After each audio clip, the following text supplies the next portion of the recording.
Greetings, everyone. My name is Carolyn Bradley, and on behalf of Campbell Company, I would like to welcome you to Giving USA 2021, a virtual forum on philanthropy.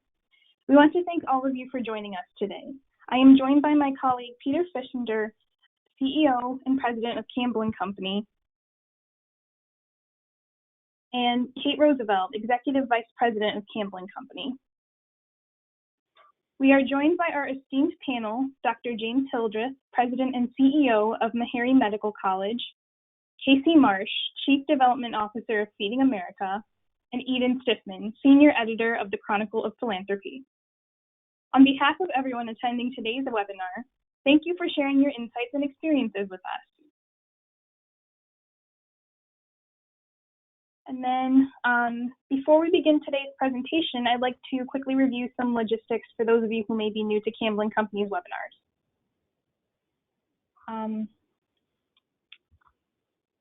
Close any programs other than GoToWebinar that are running on your computer. We recommend calling in with a telephone instead of using your computer speakers.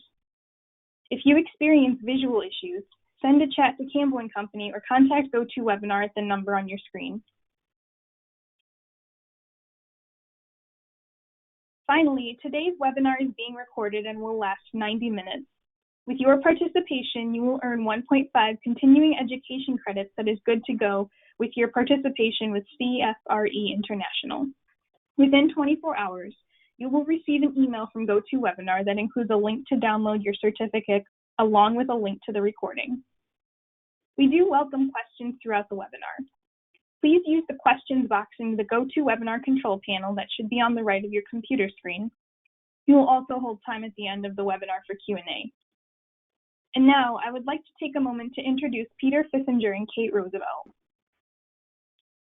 In his 27 years of Campbell Company and throughout his 36-year career, Peter Fissinger has served as an advocate and as a student of generosity. He is a second-generation fundraiser with a lifelong commitment to collaborating with donors and nonprofit organizations to advance critically important missions. Peter has worked to help Campbell Company evolve from a fundraising consulting firm to a diversified professional service firm addressing the full scope of institutional advancement needs of the nonprofit sector. A frequent speaker and writer on philanthropy and generosity, Peter serves as Vice Chair of the Giving Institute and is a member of the Executive Committee and Board of Managers of the YMCA of Metropolitan Chicago. He is a graduate of the College of the Holy Cross. And Kate Roosevelt brings to her work 20 years of nonprofit sector experience. She has a Bachelor of Arts in American Studies from Colby College and a Master of Public Administration from the University of Washington. She holds a strong belief in every organization's power of impact. She leads Campbell Company's Northwest regions with a strategic vision and a collaborative spirit. In addition, she serves, she serves as executive sponsor of Campbell's DEIA, Diversity, Equity, Inclusion, and Access Council. Kate has a calm in the storm sense of guidance, which has led nonprofits to raise hundreds of millions of dollars. She has experience as an independent fundraising and management consultant, serving as Executive Director of the Washington Wildlife and Recreation Coalition, in addition to serving as Associate Director of the Cascade Center for Public Service at the University of Washington. Kate is an active member of the Association of Fundraising Professionals Advancement Northwest. And with that, I'd like to hand it off to Kate Roosevelt. Actually, good morning. It's Peter Fissinger here. First, let me just check. Carolyn, can you hear me? I can hear you. Okay. Good morning, everybody. This is Peter Fissinger, President of Campbell Company, and on behalf of Kate Roosevelt, our panelists this morning, and really all our colleagues at Campbell Company, I want to welcome you and thank you for joining us. Actually, if I think about it, for some of you, it is early afternoon, depending on where you may be. I'm going to be presenting an overview of the Giving USA results, and then my colleague, Kate Roosevelt, is going to engage our panelists in a discussion that gets more to the story of what's happening in philanthropy right now. And we're really happy to have you with us. So let me just start by telling you a little bit about what Giving USA is. We are going to be presenting 2019 contributions by both source and recipient type, and looking at the rates of change in the last 2 years in both of those categories. We're going to talk about trends in total giving and the relationship between economic trends and giving. Then we'll talk about the trends in giving by source and recipient types. This is the longest running annual report on United States charitable giving. It includes estimates for sources of giving, amounts received by type of organization. It's published by the Giving USA Foundation, was begun in 1956 by what was then the American Association of Fundraising Council, now called the Giving Institute. And it's made possible by contributions from Giving Institute member firms, foundations, and other donors. And I want to invite you to consider purchasing these materials. We will tell you how to do that before this webinar is over. And also, you may want to make a gift to the foundation to help support next year's research. This report was researched and written by the Indiana University Lilly Family School of Philanthropy. So when we begin to look at the results in 2020, I think that the first thing we want to share is that the results, compared to history, are complex, especially when you look at what was happening in the middle of the year. We all know that the COVID-19 pandemic began to make itself present in February and March and had enormous impact on all of society throughout the remainder of the year. Very significant racial justice and social justice movements, which were underway and really accelerated by the murder of George Floyd and the very significant economic need created by the pandemic. These things all had a factor in giving results. And also, by the end of the year, the stock market had recovered significantly. The S&P 500 grew by 16.3%, and there was positive impact on the economy by the CARES Act. So these results were very unusual in that we had economic trends that were very positive and economic trends that were showed real declines. In fact, by definition, last year was a recession year. Another thing that we want to point out is that there were unprecedented events and innovation in fundraising models. I just want to congratulate all of you to how well you were able to adapt to these unusual circumstances, being able to pivot to provide online services and fundraising programs. Online giving reached its highest share of total giving on record. And that was an important strategy for so many nonprofits last year. And frankly, we expect that trend, which had started well before 2020, to continue. And then there were lots of reports around the field indicating that some nonprofits experienced a very significant influx of new donors. So for those nonprofits, the challenge will be to retain those donors and to hopefully permanently get them to be permanent investors in their mission. And one of the challenges for all nonprofit organizations in their fundraising is to be able to retain donors in their second year after making a first gift. And if you can do that for 2 consecutive years, many of those donors will be your donors for life. So great opportunity for organizations that saw new donors last year. Just a little bit about the results. We saw $471 billion contributed philanthropically last year. That is an all-time record.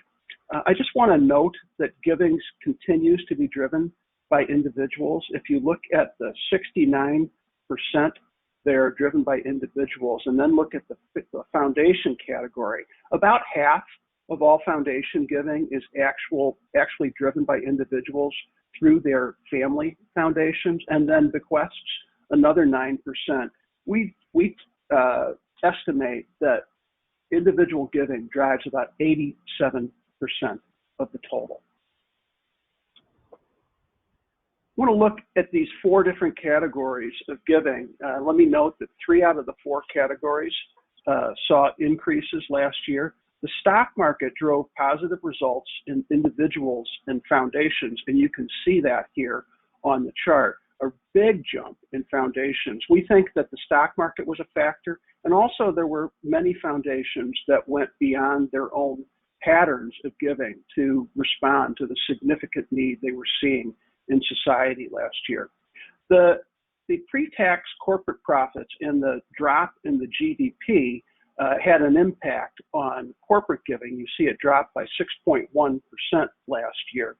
And frankly, if you look over the years, giving by bequest tends to fluctuate. It is truly a timing issue, whether high net worth individuals happen to pass away and have their estates finalized in a given year.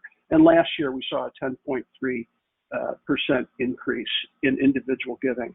The Chronicle of Philanthropy this morning reported that individual giving, when adjusted for inflation, would have actually dropped had not Mackenzie Scott made her $6 billion gifts to organizations last year. So individual giving continued to be driven last year by those who weren't strongly affected by the pandemic and also by high net worth individuals.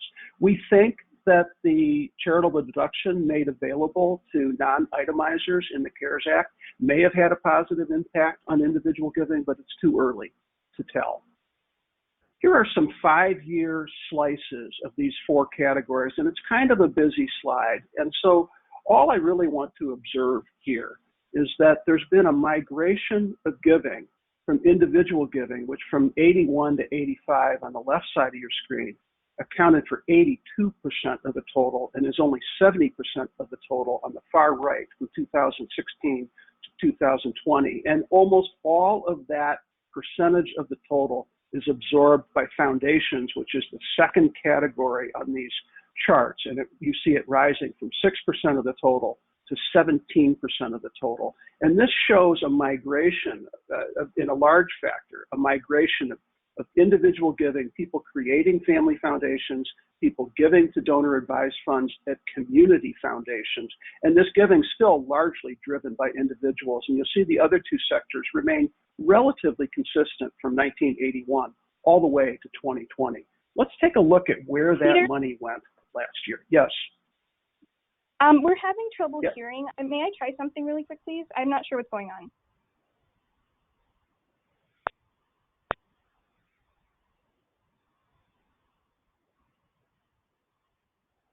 All right, can you try speaking now?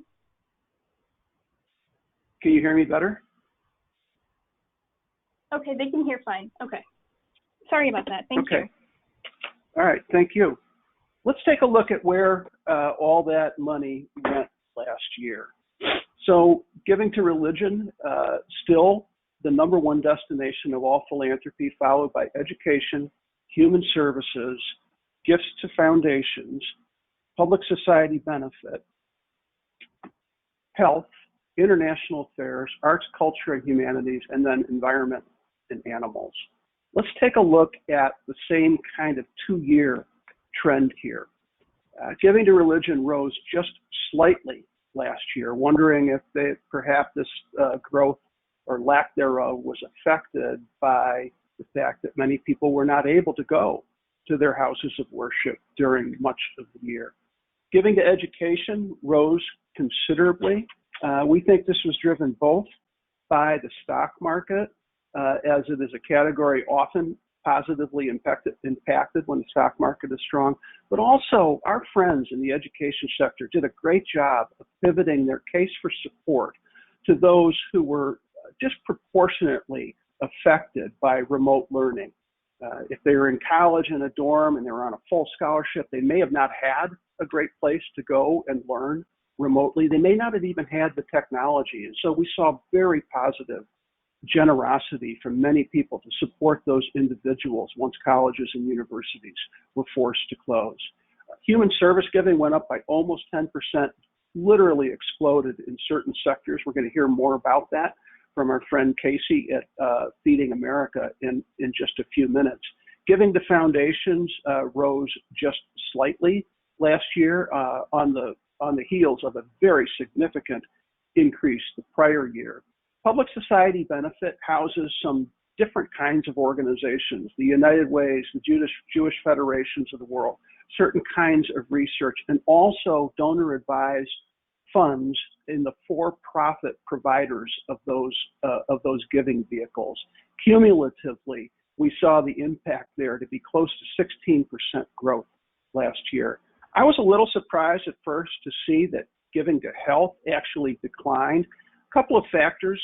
It was noted this morning in the Chronicle of Philanthropy that very large health organizations that rely on events were affected negatively by COVID.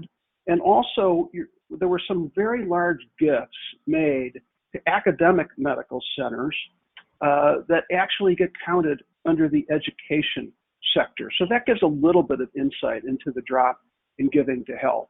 International affairs, the pandemic is a global crisis, and so we see that resulting generosity in international affairs.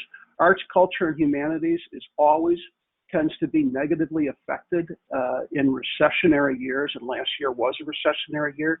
We did see some recovery in the fourth quarter for those organizations. Also, I just want to commend our friends in the arts and culture sector for how hard they worked and how well they did pivot, when not only did they have to work remotely, but they literally had to close their doors. And so performing arts organizations didn't have performances at first, and they pivoted by doing things online. It's just wonderful work done in that sector, even though we saw a decline.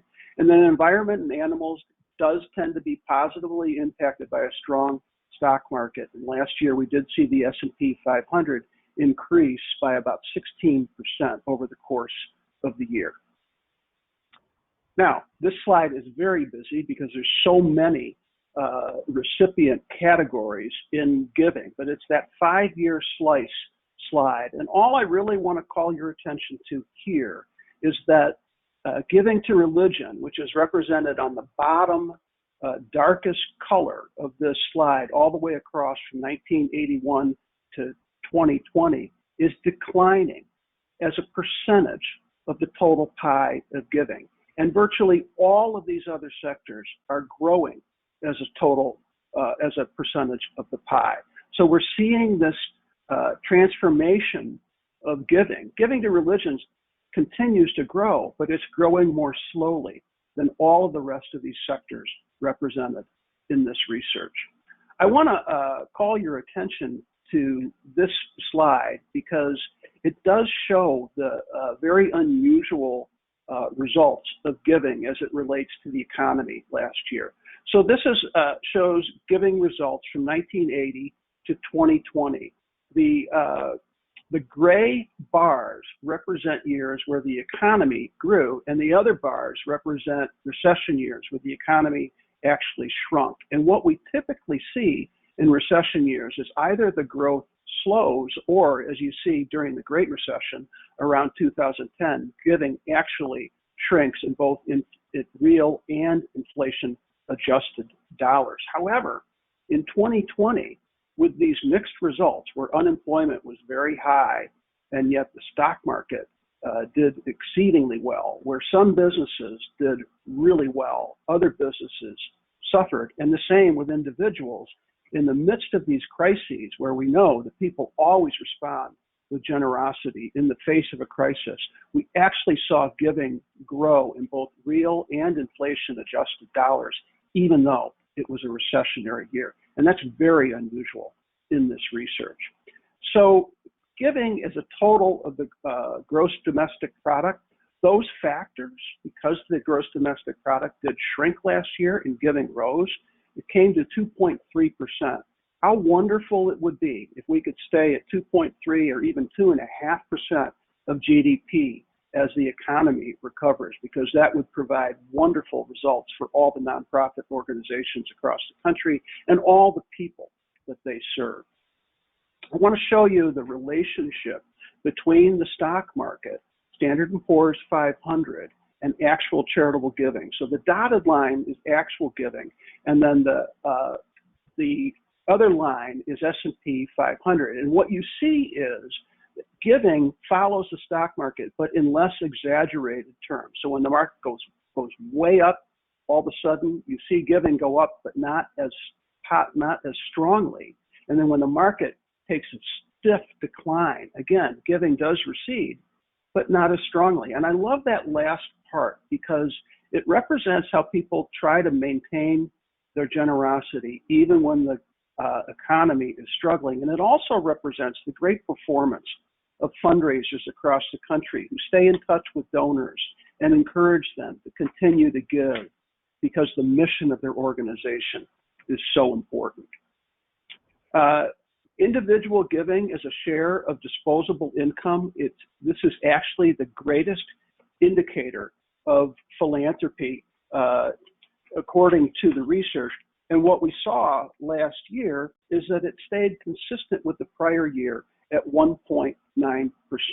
What this tells you is that people tend to give once their most basic needs are met, and then they want to look at they're actually taking a share of what could be called entertainment dollars in order to support organizations they care about. So this is an important indicator, and if we could get back up to 2.4%, where we were in around 2005, that would provide wonderful outcomes for charity, for nonprofit organizations, and all the people that they serve.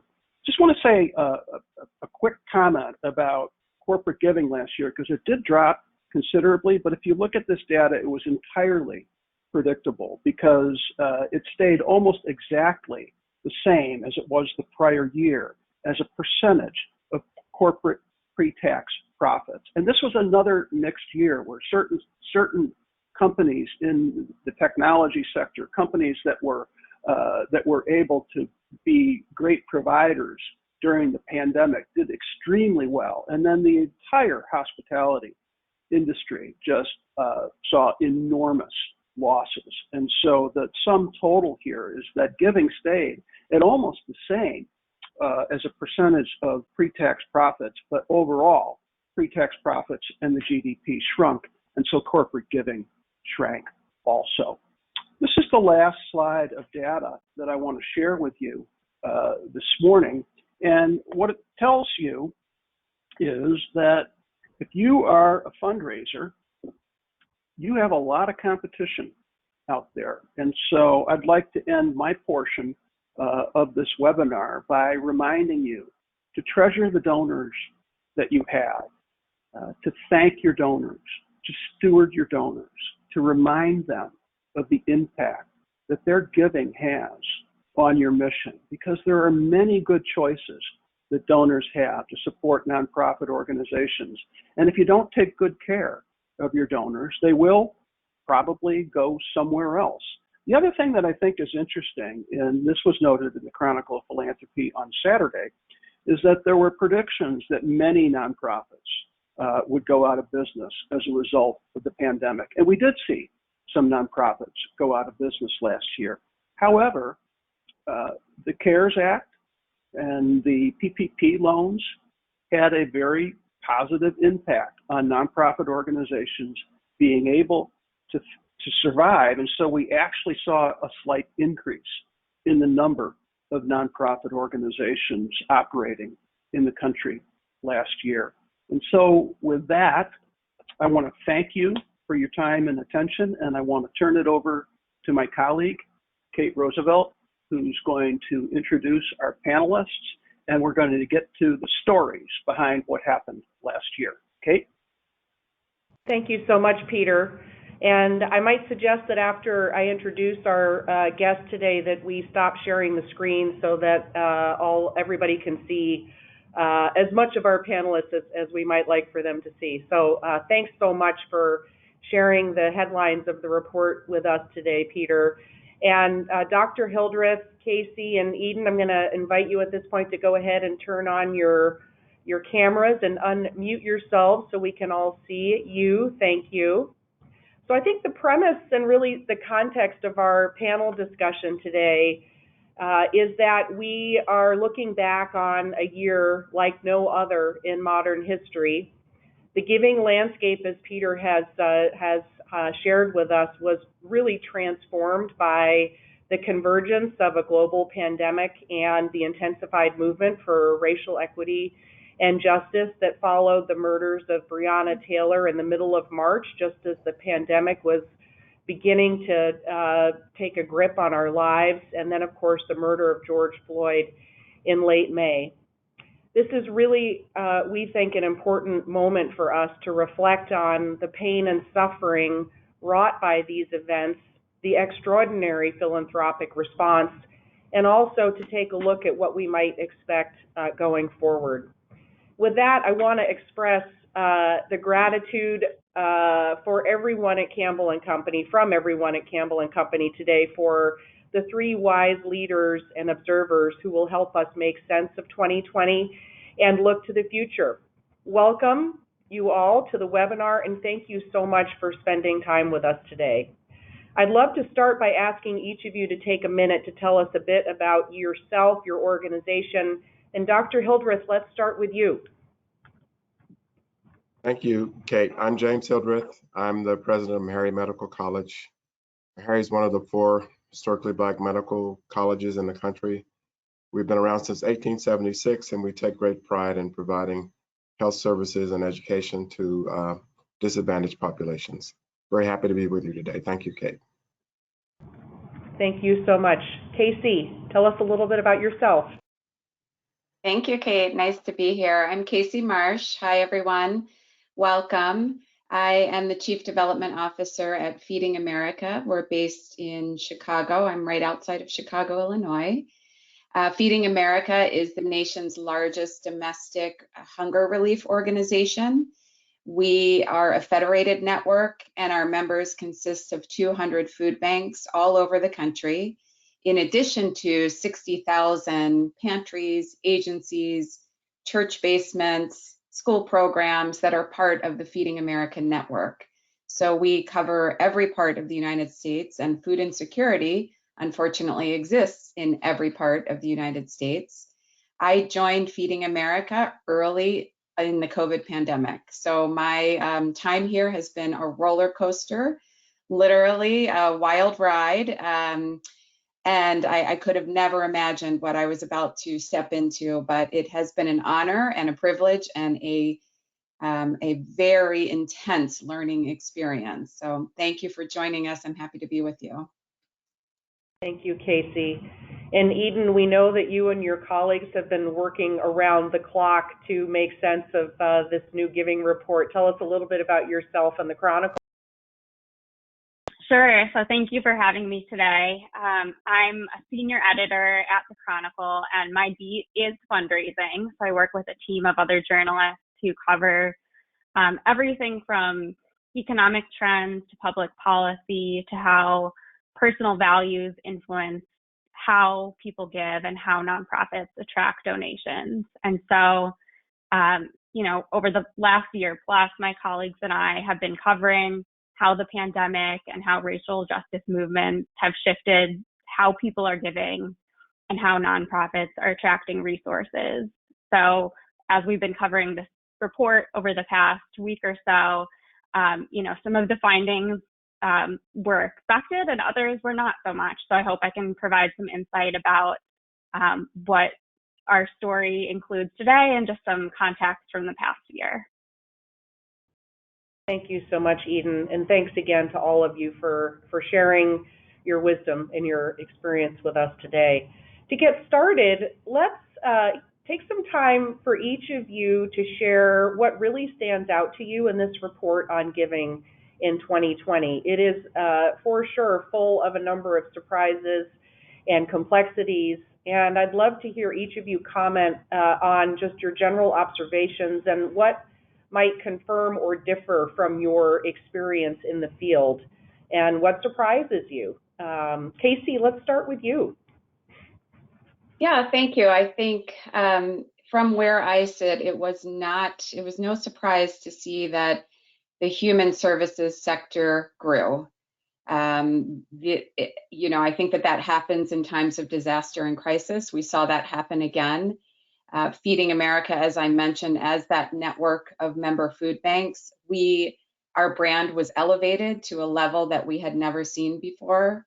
You probably saw, when you turned on the evening news during the pandemic and quarantine, the long lines of neighbors waiting to access food. And we had to pivot to mobile distribution points and really thinking about how do we get the food out in a new way. So the human services sector, I can see that why and how that grew. at our national office of Feeding America, that was reflected with our overall fundraising growth, which grew by about 250% between FY19 and FY20. So that definitely was reflected for us. Something that is not a surprise necessarily, but differs maybe in my experience here at Feeding America is the corporate sector. We actually saw tremendous growth of about 140% from our corporate partners during COVID-19 from FY19 to 20. And the most dramatic growth in that area came from new partners and from employee engagement. So we saw an over 500% growth from brand new corporate partners. The employee giving channel exploded as well. There was, in April 2020 alone, we had about 688 inbound inquiries from new corporate partners. If you compare that to April the year before, we had 60. So you could see how, suddenly my team was really, really overwhelmed by the opportunity. On the flip side, the corporate in-kind donations of food was a real challenge for us. And that fed into a lot of our, what we call the perfect storm, that we had immediate increased demand. Our need went through the roof, and yet we had extreme challenges to our operating model. And that included logistical challenges, transportation, volunteers, but also the donation of food, because the supply chain had just quickly changed and dried up very, very quickly. So I would say the other point that really jumped out at me from the report was the racial justice emphasis. And we have seen that day in and day out, especially since the pandemic began. There are significant racial disparities in food insecurity. That existed before the pandemic, that exists now, but it has been exacerbated. So part of what our responsibility is at Feeding America is determine how do we invest accordingly, and in some cases differently, to make sure that we are addressing those disparities and partnering with our donors to get to the heart of some of those root causes. Thank you, Casey, and some real eye-popping statistics that you just shared with us that we'll come back to in a minute. Dr. Hildreth, I'd love to hear, as you've looked at the report, what really jumped out to you, and sort of what does it confirm or align with in terms of your experience, and where might there be a difference or a deviation? So thank you, Kate. I'm on the board of the General Board of Higher Education of the United Methodist Church, and one of our concerns was that absent in-person worshiping on Sunday mornings, that donations to the churches would drop precipitously. That didn't happen. As a matter of fact, in some cases, just the opposite happened. They were able to raise more money during the pandemic than less. And I think part of it's related to what Casey just said, which is that the churches were involved in taking care of a lot of the needs that families had during the pandemic, food, housing, all of this. So I was very pleased by that, to see that the community stepped up and provided the support that families needed. It was really a great thing to see. The other thing that we witnessed is that Meharry took a leading role in responding to the COVID-19 pandemic in Nashville and to some extent on a national level. So we got unsolicited gifts that we had not expected, and that was really great for us because we used it to devote to our COVID-19 efforts. So that was both a little bit of a surprise, but very pleasing for me to see that, and I'm very excited about it. So those are two things that come to mind for me. Thank you. And so it's so interesting and helpful to hear your observations of people giving at their places of worship, because as we know, that is where a lot of people learn the habit and the spirit of giving. So thank you for highlighting that for us. Eden, you've been studying the data. What really stands out to you? Just a couple of quick headlines that you want to share with the group today. Sure. So I think the big takeaway for me was that, overall giving grew, but not from all and not for all. And so I think the top line stats are really impressive, and there's a lot to celebrate there. But peeling back the layers, there's just a lot of unevenness. And I think we'll talk more about individual giving in a little bit. But when we talk about like the K-shaped recovery, I think you see that reflected in especially individual giving patterns over the past year. Perfect segue. Thank you. Let's dig into that a little bit further and hear some more from you about at least two things, but please just feel free to take it wherever you'd like. The trends around individual giving, and I think the observation that you've offered in your reporting about the outsized effect of Mackenzie Scott's giving in that sector in particular.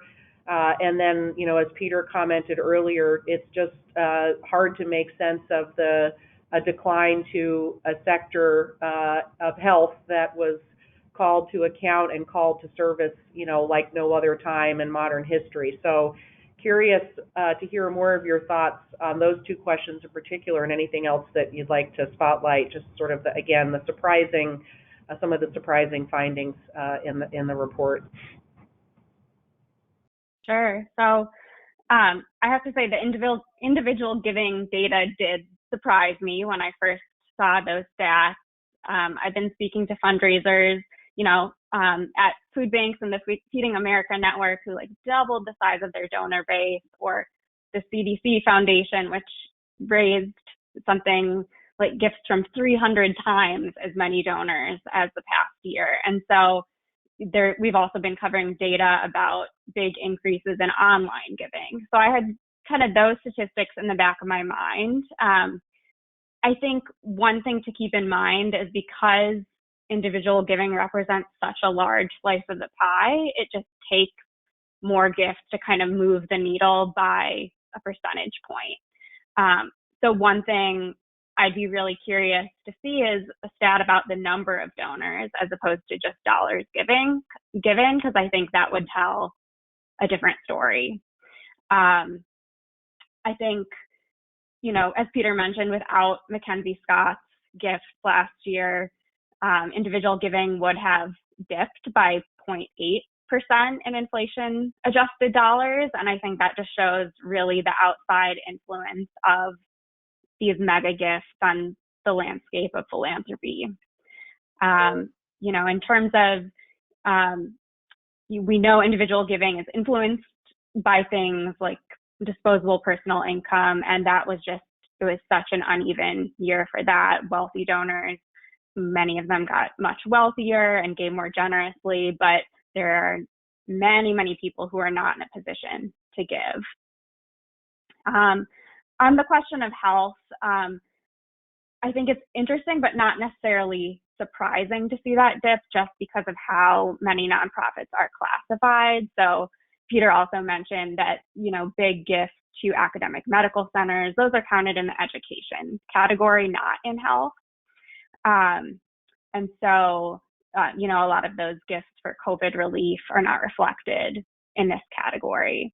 And we've been reporting on layoffs at, you know, big charities like the American Cancer Society and these groups that really rely on the big runs and walks and cycling events to raise a lot of money from kind of mass fundraising, peer-to-peer kind of fundraising efforts. And many of those groups tried to pivot and do things online, but I think from a fundraising perspective, that just wasn't as successful. And so I wasn't really surprised to see that health category decline for groups that weren't providing frontline care.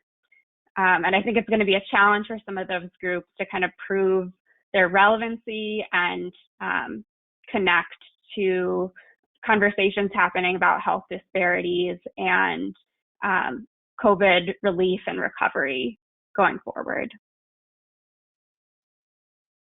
Thank you. Yeah, clearly a lot of change underway in the healthcare sector as we've thought about it. And yeah, I'm really grateful for your comment too, that some of the giving to health is obviously an outcome of how those organizations go about engaging people and raising money, right? So the just turning off the spigot, if you will, on some of the large event-style fundraising definitely had an effect there. So thank you for that. Dr. Hildreth, to state the obvious, you are living and working at the intersection of the COVID-19 pandemic and racial inequities, especially as we think about access to healthcare and economic outcomes in Black and Brown communities.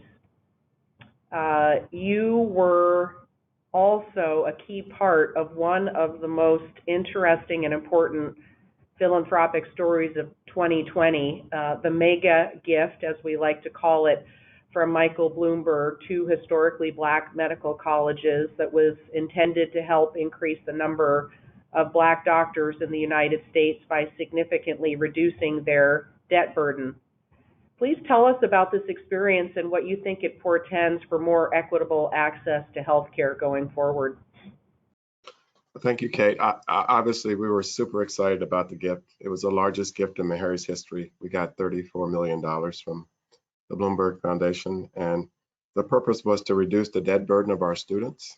So for many decades, Meharry graduates, MDs and MDs, are known to serve in underserved areas, and 80% of our students do that, and more than half of them choose primary care. So the gift gives our students agency by reducing their debt. They're more likely to choose primary care because primary care physicians are at the bottom of the compensation scale for doctors. And when students are graduating with $200,000, $300,000, sometimes $400,000 of debt, it makes it more challenging to choose primary care rather than one of the more highly paid specialties. And the other part of this is that minority physicians are more likely to serve minority communities. And so by reducing the debt burden for these students, you're very likely having a very significant impact on access to care for those individuals who need it the most. And so what I'm hoping is that others will take heed of Mr. Bloomberg's great gift, recognize the impact of supporting students like ours, because they do go out and serve the underserved. So in a real sense, this gift was one that will expand access to healthcare for many individuals in lots of communities around the country. So we were very excited about it. Thank you. Casey, you have commented already a bit on the surge of giving to the human services sector, a response similar to what we've seen during other periods of economic recession and distress. Tell us a little bit more, just sort of, you know, sorry, here comes a pun, peel back the layers of the onion for us a bit more about what you think this really transformational giving to Feeding America and its affiliates across the country means this time around, and what opportunities does this create for you all going forward?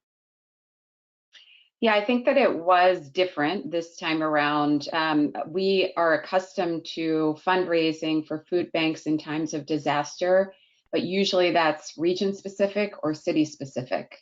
And this disaster impacted us nationwide. Every community was impacted at the same time. Our food banks were reporting that demand was up on average 55% across the country within days. So in early 2020, we knew that COVID was happening. We weren't exactly sure how it would impact us. By March, you know, the donor response was in full mode. The phones were ringing off the hooks. We were helping food banks figure out how to evolve into socially distanced operating models, dealing with the massive food shortages, supply constraints, and then responding to this outpouring of support from financial donors. The way that we pivoted on the fundraising side was that we quickly created a turnkey way for donors to get involved in our COVID-19 response fund, which was a true pooled fund that would direct 100% of donations to food banks as cash grants or other direct support, food or transportation that they told us that they needed. The funding was flexible, so it allowed our members to deal with unique local challenges. We were able to get out about $336 million to members and 100% went out to our members. So our partners were encouraged to make a gift into that fund.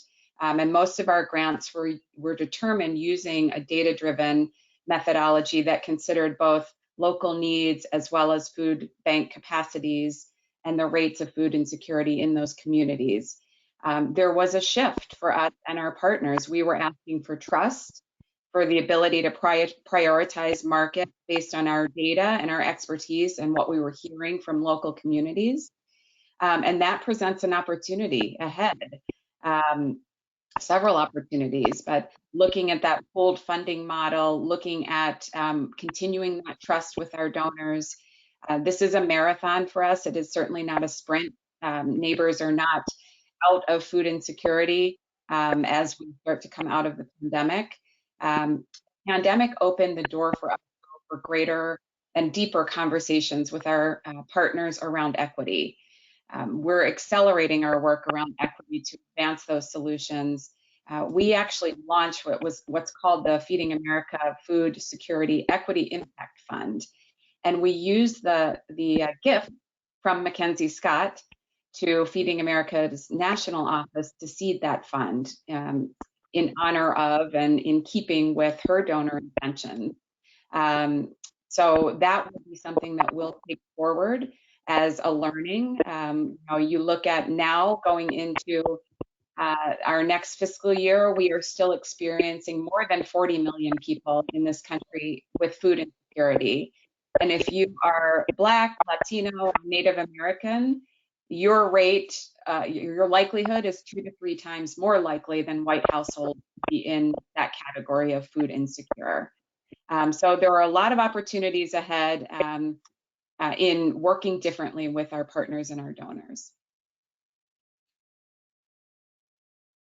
Thank you, Casey. Before we get into our second round of questions, let me just pause for a minute to see if any of you have follow-up comments or observations to share about what you've even heard from each other here as we explore these topics. Any quick thoughts? Well, Kate, I want to add that the heightened awareness of racial inequities that COVID-19 highlighted, they've been long-standing, and I think that it's an opportunity for the historically Black medical schools that have been focused on this for as long as we've existed to come into focus and to people to see us for what we are and what we do, and that's been a very positive thing for us, I believe. So I just want to point that out. Thank you. So important and lasting, we hope. Yes. Eden, as you look into your crystal ball, what giving trends and experiences from 2020 do you think will have a lasting effect on philanthropy in the U.S.? What trends do you see emerging, and even hearing from your colleagues on the panel today, that will have staying power going forward? So Peter touched on this earlier, but I think, people have been talking about the growth of online giving for years, but the past year and a half really forced a lot of nonprofits to invest in online giving and to become more savvy about it out of necessity. And I think those investments should continue to pay off, and that's a really great thing for fundraising. I'm also curious about how some elements of virtual events will stick around even as charities start gathering with supporters in person. Will kind of some element of virtual or a hybrid event can stick with us for a long time. I think a lot of charities maybe didn't raise as much money from virtual events as they had been able to with a big group of people in a room, but just from an engagement perspective, they're able to connect with both people who probably didn't live in their region or who they never would have had in a room. And so I think just in terms of being able to talk about their work and their missions, virtual proved itself to be really powerful. So I'll be watching how that sticks around in some form. And I also really do think that donor interest in supporting racial equity across causes will continue. I think donors are going to continue asking really tough questions of the institutions they support about how those institutions are advancing equity, and they want to hear what gifts have accomplished, and fundraisers really need to be able to articulate that case in a meaningful way. Yeah, thank you. And yeah, great, just a bunch of things in there around how, not only how philanthropy happens, online giving, virtual events, et cetera, but then the increasing presence and role of equity across all of our work, and fundraisers being prepared to address that head on, I think is really a great observation, Eden. Thank you. Dr. Hildreth, we have learned from this report that 20% more Americans gave to racial and social justice causes last year. Much of this giving, as Eden has alluded to, crossed sectors from education to health to human services, even the environment.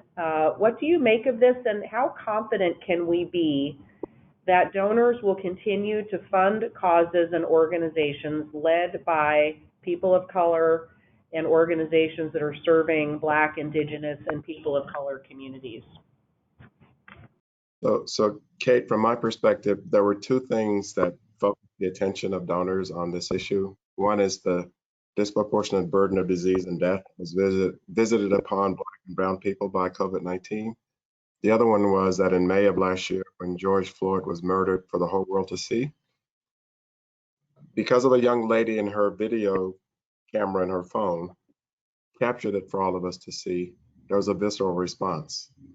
And I think that it wouldn't be a surprise to me that most of that increase given happened after May of last year. I don't know this to be true, but I suspect that that would be the case. So I think it's going to be incumbent upon us who to sustain this, to keep a virtual camera going, to show people that these things are still happening, that the need is still there. They've always been there. And I honestly believe that were it not for that young lady and her phone capturing this for all of us to see, we wouldn't be having this conversation. So I think there's an urgent need for us to keep a virtual video going to make sure that people see the need and see the impact of their gifts. And that's what we're trying to do, is to make sure that people understand the impact of their gift and that the need is still there and it's been there for a long, long time. So that's kind of my perspective. That will be likely the most, or one of the most memorable statements that is made during our webinar today. Thank you for that. Casey, there's no question that the performance of the stock market positively affected giving for those with invested assets. Peter spoke about the relationship between stock market performance and giving, of course, over time.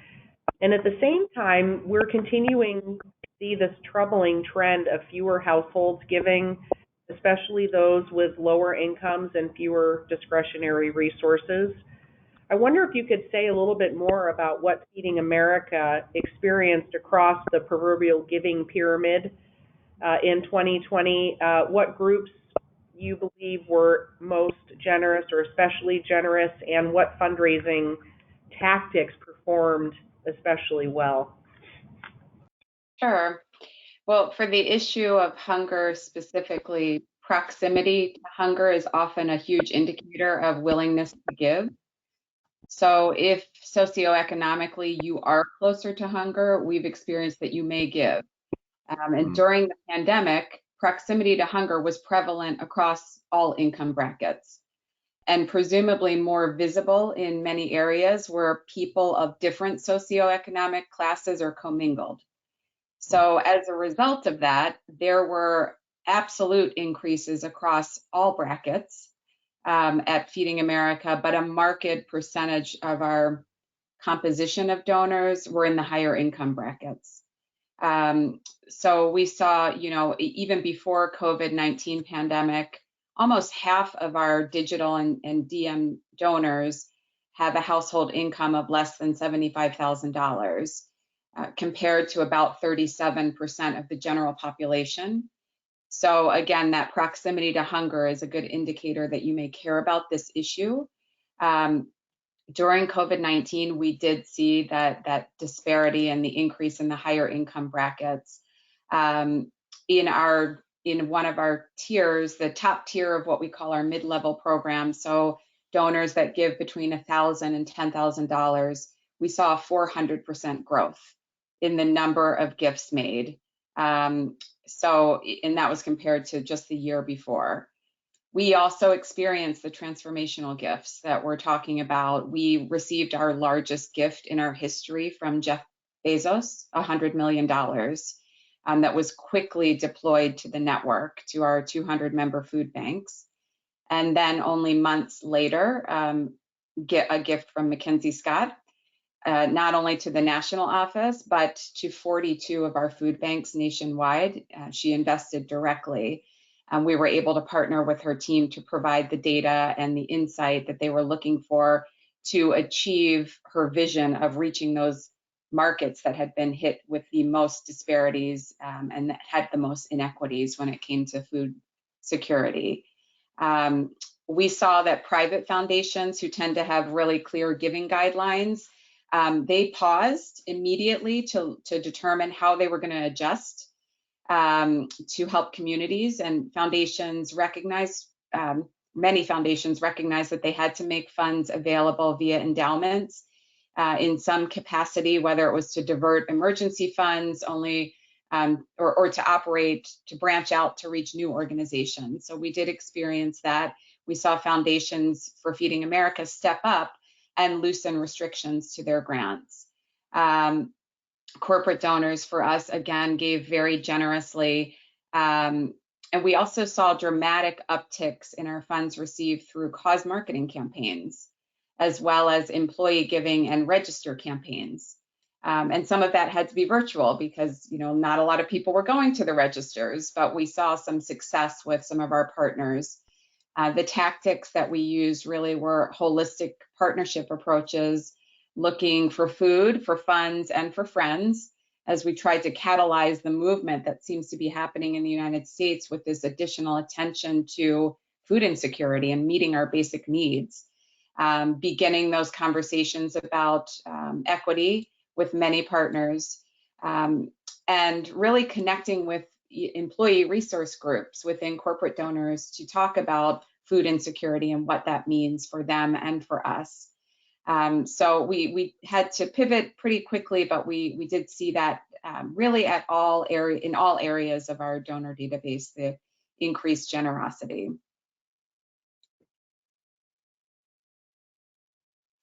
An amazing story and experience. Thank you for sharing that.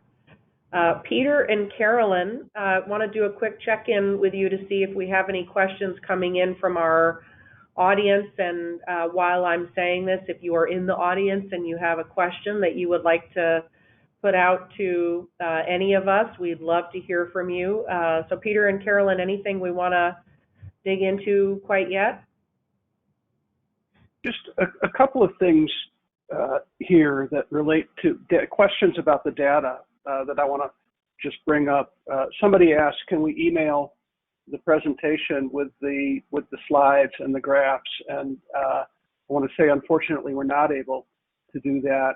Before the webinar is over, we will show you a slide where you can go to Giving USA Foundation and purchase the slides. And by attending this webinar today, you're eligible for a 30% discount, and we'll give you the link for that. And I would really encourage people to consider doing that because it helps support the research, and it'll allow you also to use this data to talk with your boards and to talk with your donors and with your staff and to focus in on specific strategies.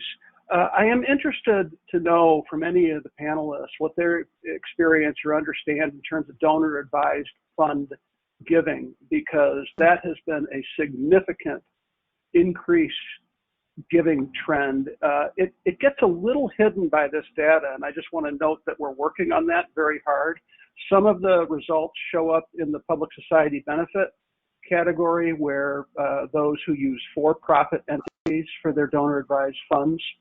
And some of it shows up in foundation category where those who use a community foundation for their donor-advised fund. And then there's a small amount that might be at a university or other entity.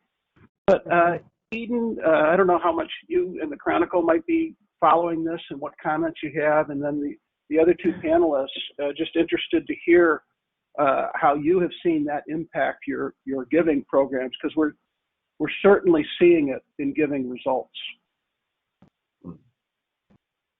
Sure, I can speak to that a little bit. We've done some tracking of the larger commercially sponsored donor-advised funds and are hearing that they saw both a lot of donors putting additional funds into their accounts and higher rates of payout from those accounts. So those are like the Vanguard Charitable, Fidelity Charitable, those types of DAFs.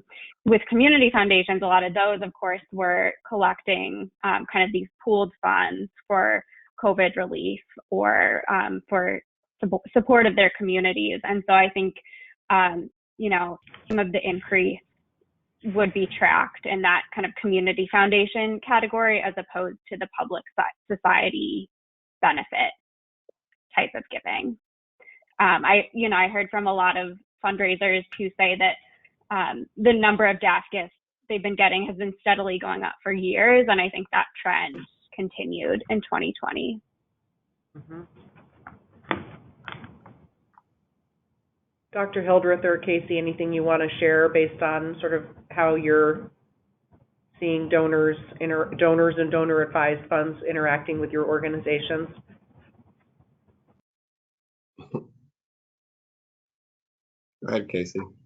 I would agree. We have been seeing that for quite a while, that the trend has been slowly climbing with increased giving from DAFs, but that definitely jumped more than we expected in the past year plus. I also want to acknowledge and just be mindful that there are probably many fundraisers on this call who have not had the same experience that Feeding America has, that it seems like I'm commenting with every area that we saw an increase. And we did, and believe me, I'm very aware that that won't last forever. But yes, this was another area that we saw a market increase, and we are being a lot more intentional within our fundraising team about how we develop those relationships with our partners at community foundations and our wealth advisors that hold the relationships with DAF donors. And we don't have a lot of gifts that come from donor advised funds, but I think the ones that we do have, they went up slightly last year, so we have a similar experience. Thank you. Any other questions, Peter and Carolyn, that we want to dig into from the audience?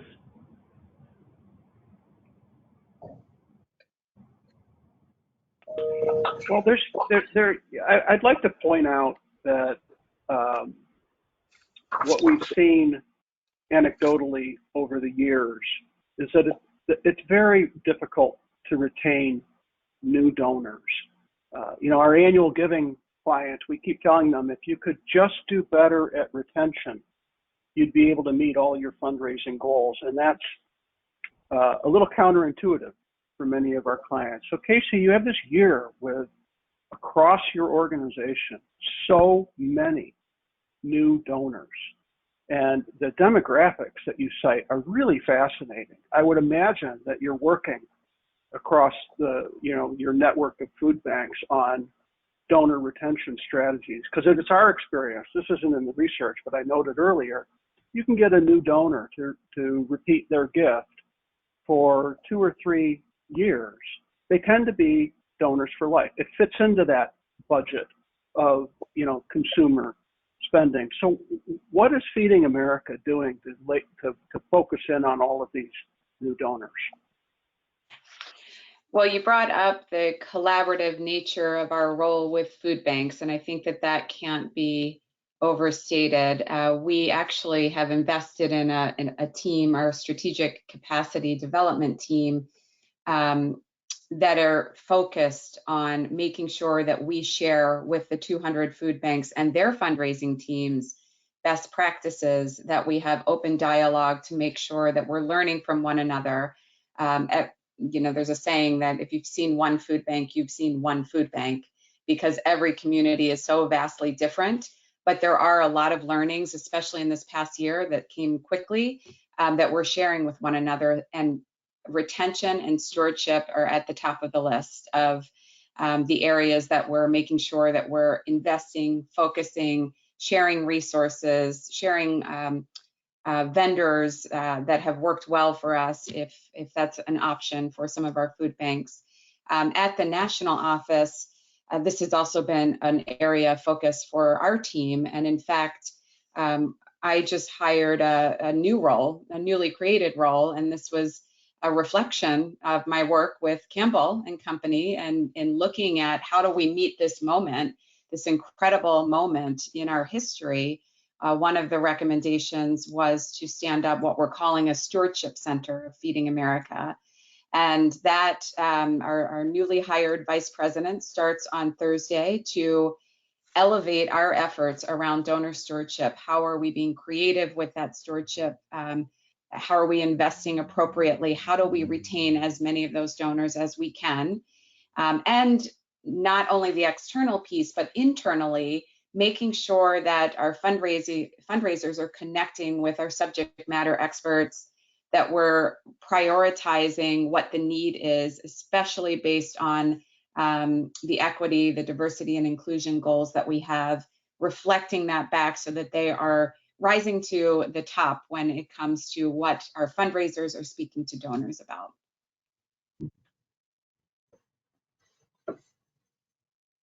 Thank you. Terrific.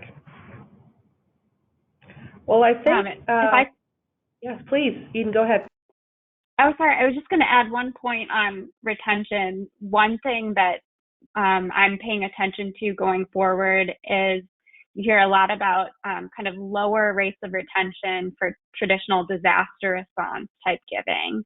But I'm already hearing from some fundraisers that donors who made a gift during 2020 are, in some instances, retaining at a lot of a higher rate than that traditional disaster response donor. And so I'm interested to see if that will continue. I'm sure, like all these other stats, that's going to be somewhat uneven. And I think it is a real challenge for fundraisers to try and keep folks in the fold. But how donors will respond differently going forward. A lot of groups have seen an increase in recurring donors signing up to be recurring donors. So that's something to watch out for as well.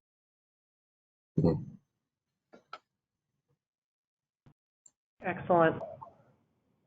Well, I think I might turn our attention to some final remarks from you all. You've already offered so many important reflections today.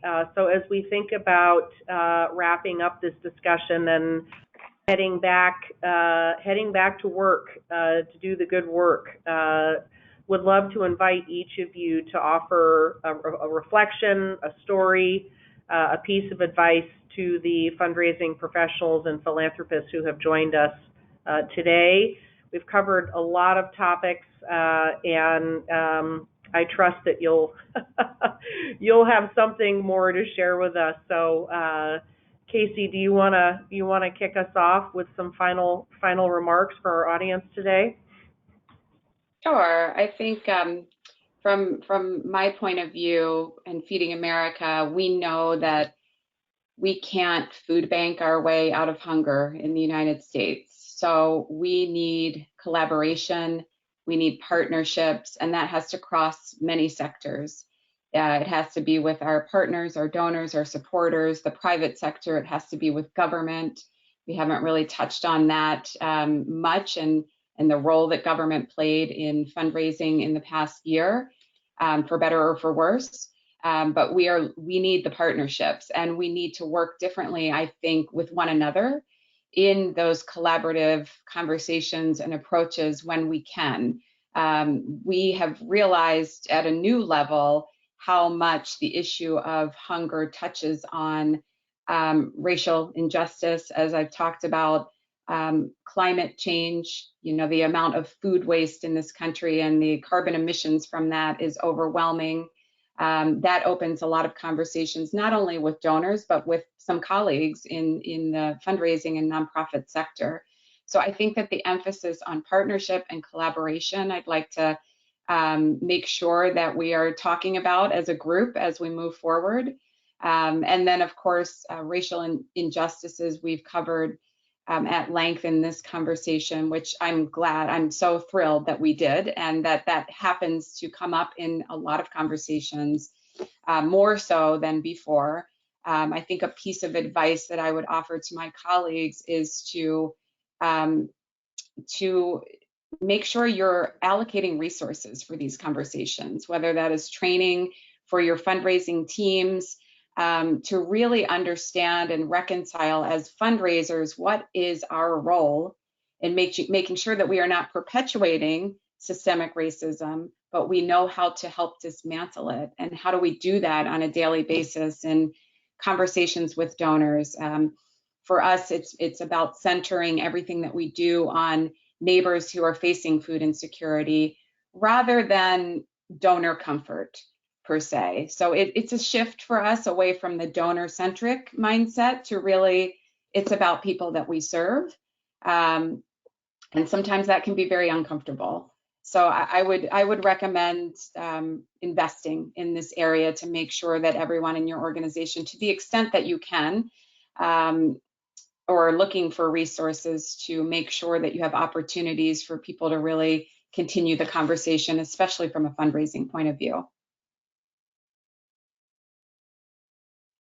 Wise words, thank you, and a great call to action for those of us that are doing the work of connecting people with not just problems but solutions every day. And I love your comment about the imperative for nonprofits to collaborate, not only to identify problems but to develop solutions. And I think we see, really across the sector a heightened awareness around not just the importance but the actual value that comes from organizations working together to solve problems. So that's a really important mindset, and a nice way to sort of recast the competition that many of us sort of see and feel and experience when we think about all of the organizations that are out there trying to raise resources for really important work. So thank you for pushing us in that direction. Dr. Hildreth, we've had some great conversations prior to the webinar today about the really foundational change that you're working on at Meharry that touches economic security, touches access to health care, and so many other issues. And I just wonder, what your sort of parting words of wisdom are for us today. Well, Kate, as I said earlier, I'm hoping that we'll find a way to not have donors turn their attention away from what they're focused on now, which is the chasms that exist in the health status, economic status of people in our country. It took a pandemic and a horrible murder, I guess, in some cases, to get that focus in place. So our challenge now is to keep it in place, right? HBCUs have been around for a really long time, but it seemed that last year they were getting the attention that they've not had in quite some time. I mean, the existence of HBCUs was born out of a racial injustice, if you think about it. The first higher education institution in the country was Harvard in 1636. Shortly thereafter, that came the Ivy League schools. And then they started creating schools for women. And then later on, they created schools for African Americans, right, to keep it all separate. So in a way, some of the biases that we're seeing now have existed for a really long time, and HBCUs themselves were born out of that. And so what I'm hoping is that the focused attention that we're getting now can be sustained, and that people will see that our students are amazing, Our faculty are amazing. Our mission is one that I think could be embraced by everybody, which is opportunity for healthcare access to everyone who needs it, for training for anyone who wants it. And so I just think investments in what we do and the people that we serve is something that benefits the whole country. And I hope that people will continue to see that. And my earnest plea is that when people have a specific focus or mission they'd like to invest in, they should really take a look at the HBCUs, because there's likely one of us are doing it exceptionally well. I happen to think that Meharry Medical College trains the best doctors in the country. Of course, I'm biased. And there was a medical school in New York that got a huge gift to make tuition free for the students in the hopes that they would choose primary care and to serve the underserved. Well, hello, there's an institution in the country that's been doing that for a really long time. So if there are any others out there who want to achieve that goal, please come and talk to me. I'd be happy to help you out with that. Okay, so I'll leave it at that, Kate. Thank you for the opportunity to be a part of this important conversation. Thank you so much for sharing your experience with us, and as you said, keeping the focus on for forevermore. Eden Stiffman, would love to hear your final comments, words of wisdom, perhaps a provocative statement or two about the future of giving in the United States. What's on your mind? So one thing I've been thinking a lot about is all of the kind of informal giving that's not captured by Giving USA. And so this may be a provocative statement for a group of fundraisers, but I'm thinking about crowdfunding, neighbors giving to neighbors, people giving to strangers they've never met before, mutual aid groups. Those things certainly existed pre-pandemic, but we heard a lot more about them over the past year.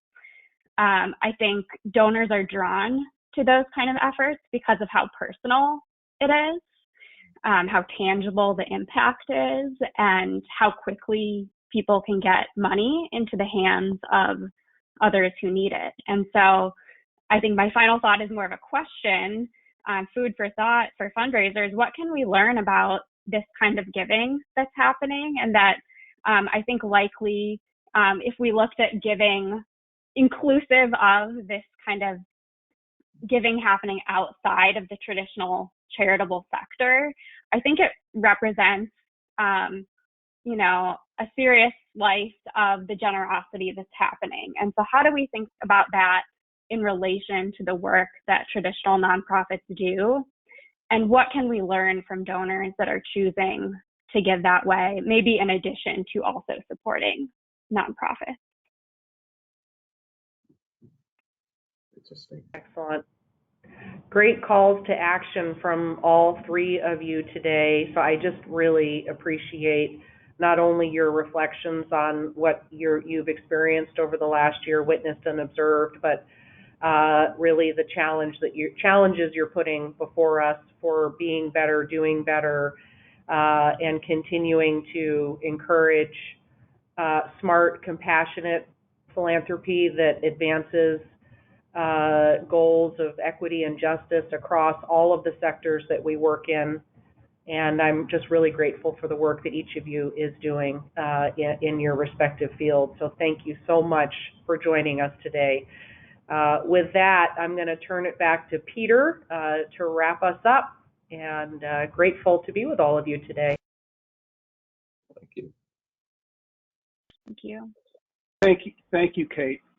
I am attempting unsuccessfully to show you the slide where you can go to the Giving USA Foundation and order products. And so please know we're going to send you a follow-up email with that information, because I just can't seem to get back to my screen. I apologize for that.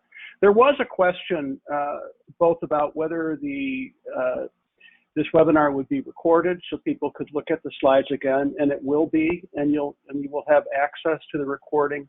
And somebody also said, what about organizations with lower budgets that can't afford the materials? Please do go to the foundation site. You'll have a 30% discount, and you will see that there's a variety of choices, and some of them are very economical, as simple as purchasing the book, which I think is quite inexpensive. And so I do want to encourage you to do that. And I just want to offer and add my thanks to our panelists. And Kate, you did a great job of moderating the conversation.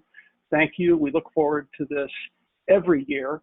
And I think there's just a few housekeeping. There might be a little bit of housekeeping that Carolyn has to do before we let you go today. Carolyn, anything from you?